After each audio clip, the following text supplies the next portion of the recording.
बहुत ही खूबसूरत गांव था, जहाँ के खेतों में हमेशा फसलें लहराया करती थीं। इन्हीं में से एक फसल शंभू की थी। शंभू 3 महीनों तक कड़ी मेहनत करता, तब जाके उसके खेत में फसल लहराया करती थी। जब खेत जोतने का समय नजदीक होता, तो शंभू बहुत खुश हुआ करता था अपनी फसलों को देखकर। देखो भाग्यवान, हमारी फसल बिल्कुल सोने जैसी दिख रही है। सोने जैसी दिख रही है, लेकिन सोना नहीं है। तुम्हारा तो हमेशा ही मुंह चढ़ा रहता है। कभी फसल को देखकर खुश भी हुआ करो।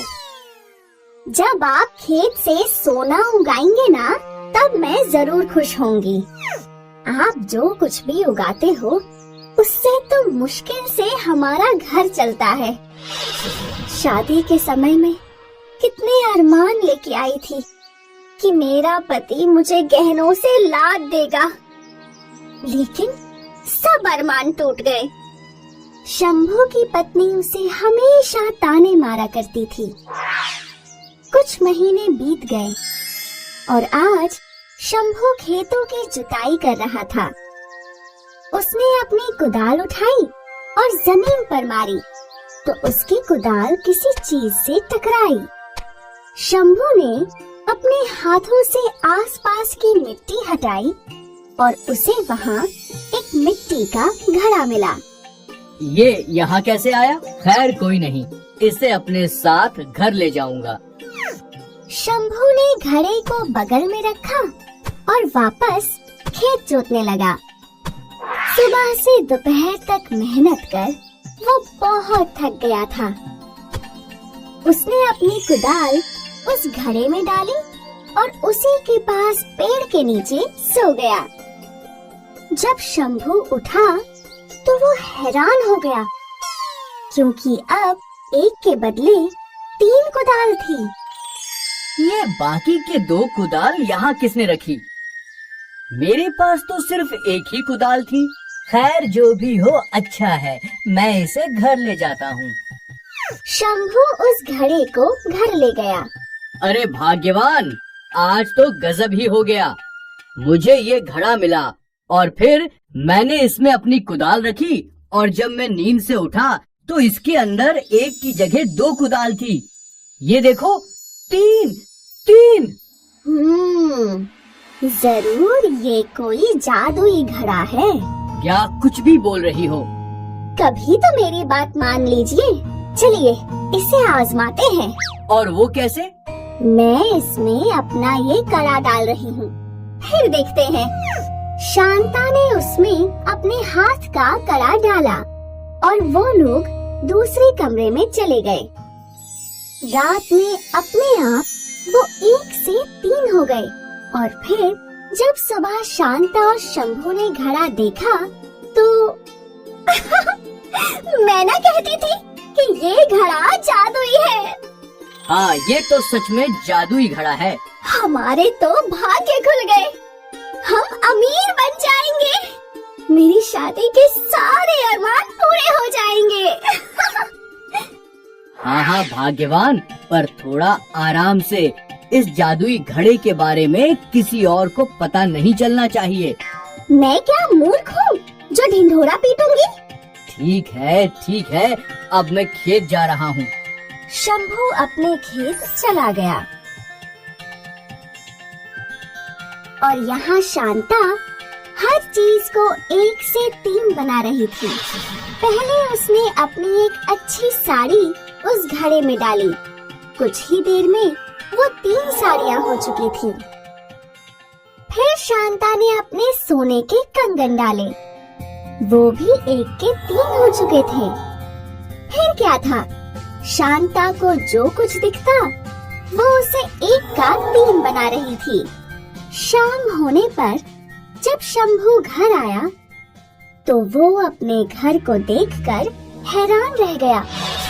वहाँ 1 के बदले 3 कुर्सियाँ थी, 3 घड़ी, हर बर्तन 3-3 थे। उसने अपनी पत्नी की ओर देखा तो उसके गले में 3 मंगलसूत्र थे, हाथों में 3-3 कंगन। उसने जमीन पर देखा तो हर साड़ी 3-3 थी। ये क्या है शांता? अब हम रईस हो गए। देखो मेरे पास कितने गहने हैं और साड़ियाँ भी। ये देखो कितने सारे बर्तन, हर चीज 3 है। यहाँ तक कि मैंने इसमें अपनी दोनों मुर्गियाँ भी डाली थी। अब हमारे पास 6 मुर्गियाँ हैं। हमारे तो भाग्य खुल गए। ए जी, मैं कल ये सब जाकर बाजार में बेचूंगी और फिर हम और अमीर बन जाएंगे। फिर क्या, पूरे गांव में मैं अकेले ही सेठानी के जैसे घूमूंगी। शंभू को शांता की आंखों में लालच दिख रहा था। अच्छा, वो घड़ा कहाँ है? यहाँ, ये रहा। शंभू घड़े के पास गया और उसने वो मिट्टी का घड़ा उठाकर पटक दिया। हाँ, अरे रे रे, ये क्या कर दिया? मेरा जादुई घड़ा, मेरे अमीर बनने का सपना, आपने सब कुछ तोड़ दिया। तुम लालच में अंधी होती जा रही थी। अच्छा है मैंने समय रहते ये आफत का घड़ा तोड़ दिया, वरना ना जाने तुम क्या अनर्थ कर बैठती। शंभू ने अपनी पत्नी शांता को लालच में बहने से बचा लिया और इस कहानी ने हमें ये सिखाया कि जरूरत से ज्यादा लालच हानिकारक होता है।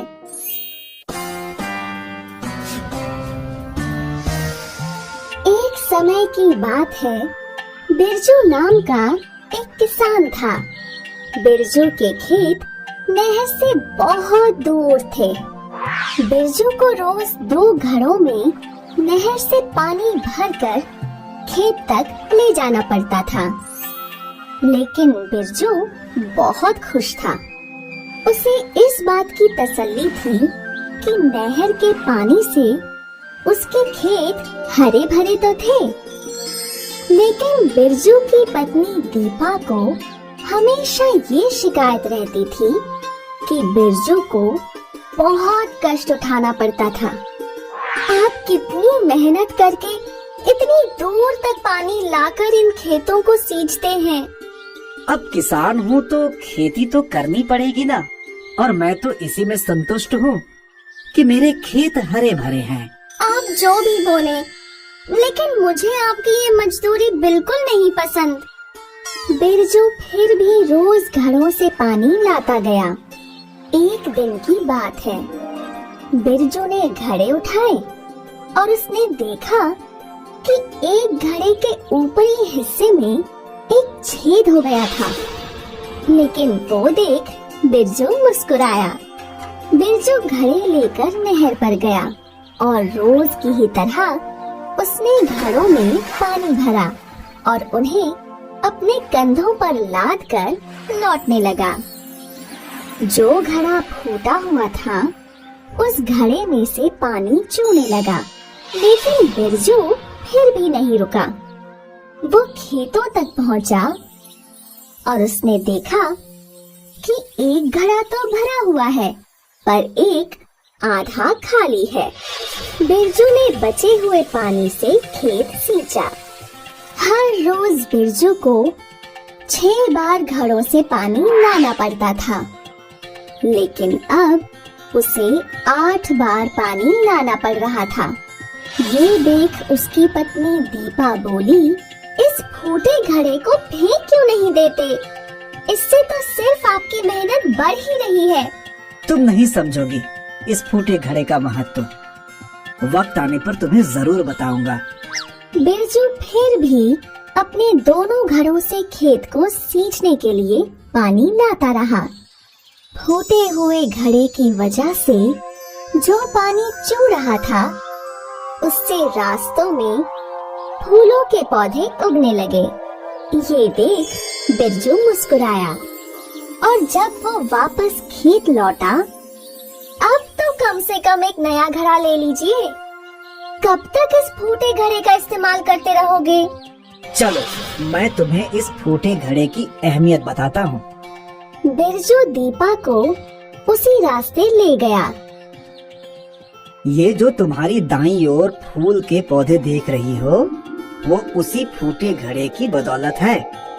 अगर उस फूटे घड़े से पानी ना छलकता तो ये फूल भी नहीं उगती, समझी? दीपा फूलों को देखने लगी और जैसे ही उसने एक फूल की पंखुड़ी छुई, वो फूल खिल गया और उसमें से एक नन्ही सी परी बाहर आई। बिरजू, तुम बिल्कुल सही थे कि हर चीज जैसी होती है वैसे ही उसे स्वीकार करनी चाहिए। तुम्हारे उस फूटे घड़े की वजह से मेरा जन्म हुआ है और इसीलिए मैं तुम्हें एक ऐसा कुआं देती हूँ जिसका पानी कभी खत्म नहीं होगा। शुक्रिया दीपा। नन्ही परी उड़ गई।